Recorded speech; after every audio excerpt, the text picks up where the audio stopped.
Yo, what's up mga master? So for today's video, tuturuan ko kayo ng mga tip, no? Kung lalo na kung gusto masali ka sa mga latte art competition, ano ba yung criteria sa pagja-judge, no, ng mga latte artist natin. So eto.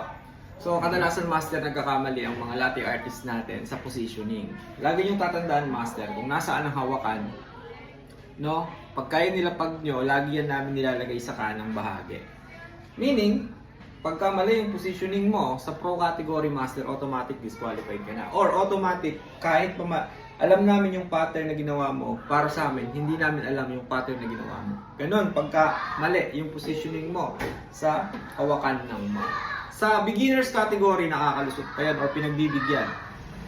Pero sa pro category master, syempre ibang level na yan. Dapat alam mo na yun. No?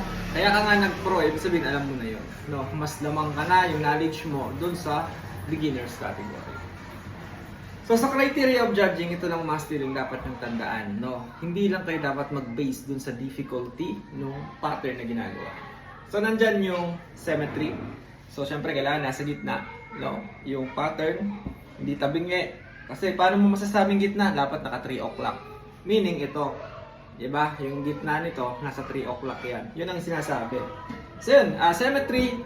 Then next is yung contrast. Kailangan yung contrast. Kaya pansin nyo yung mga ibang barista, nagda-drop muna ng konting milk tapos hinahalo. Yun yung tinatawag na contrast. Kailangan, hindi namin makita yung white foam at saka yung dark espresso. Kailangan, mix well siya. No?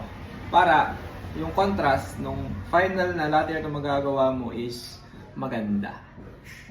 Siyempre, hindi mawawala dyan yung milk texture, no? Siyempre, kailangan ang milk texture mo, ano, smooth, no? Glossy, no? Hindi siya hindi siya bubbly, no? Hindi rin siya watery na makaka-apekto dun sa latte art mo. So, kailangan alamin mo yung steaming temperature mo kung ano man yung latte art pattern na pinapagawa sa'yo, no?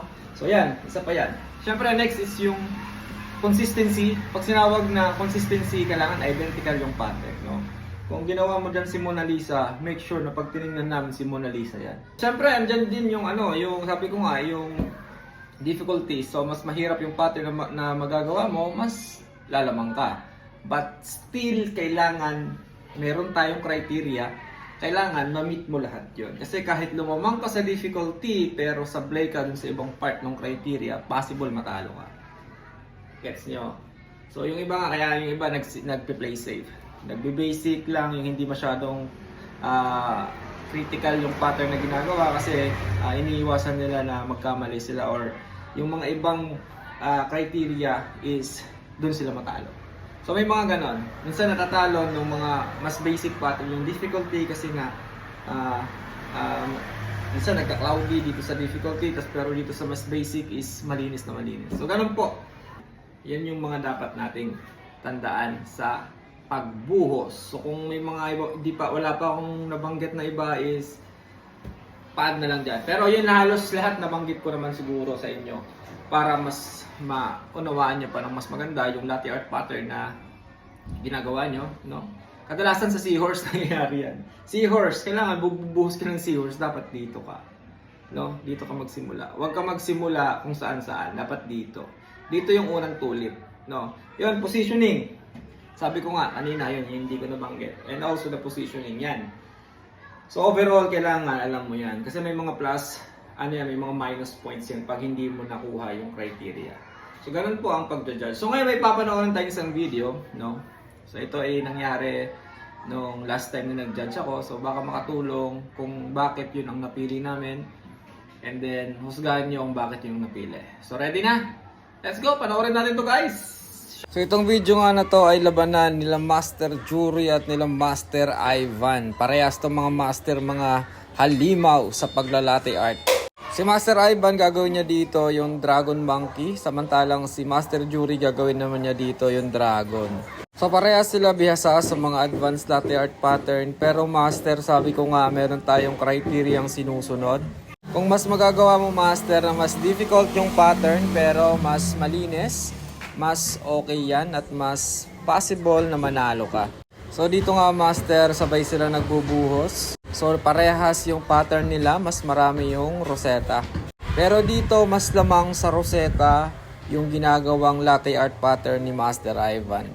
So doon pa lang may plus points na siya para sa akin, no? Kailangan na lang niya sigurong malinis, ma-execute yung latte art pattern. Pwede na tong tawagin si Master Ivan the Silencer kasi tahimik na tahimik lang pala to sa personal. Eto naman si Master Jury, aba ay may duty pa raw alay kaya nagmamadali. Ay ang nanalo nga din ng mga master ay aring si Master Ivan ay napakalupit naman ay congratulations nga pala siya yung nag-champion, no? Ay parehas aring dalawang aribihasano ay pwede na nga aring ipadala kung saan naglaban si Eugene saka si Taguro. At syempre ganun talaga, merong mananalo at merong matatalo. Win or learn, pero syempre mga master magtotropa yung mga yan. So dito tapos na silang dalawa, tignan natin master. Tignan nyo naman yun master, yung kay Master Ivan, pulido no, walang wash, malinis. Yung kay Master Jury naman, tignan natin. Ayan, kung mapapansin nyo master, medyo wash. So ang nanalo dyan master, syempre si Master Ivan.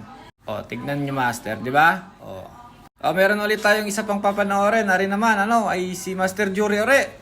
Ay di na, ay gumawa siya ng, ay chameleon. Ari, ay napakalupit ng chameleon din ni Master Jury. Ang kalaban naman niya, ayan, tignan mo, ay nag-goat. Kaso lang ay medyo beginner pa lang, kaya sablay. And then also, pansin nyo master, watery yung foam, no? So, yun.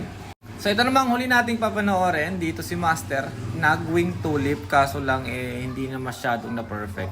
Dito naman, si master ay poodle. Kaso hindi niya rin na perfect yung mata. Ang problema, master, mas advance yung poodle. Pero kung na-perfect sana niya yung wing tulip, mananalo siya dyan. Kaso lang, syempre, ang mas pinili namin yung mas advanced, yung mas mahirap, at syempre, nanalo dyan yung poodle.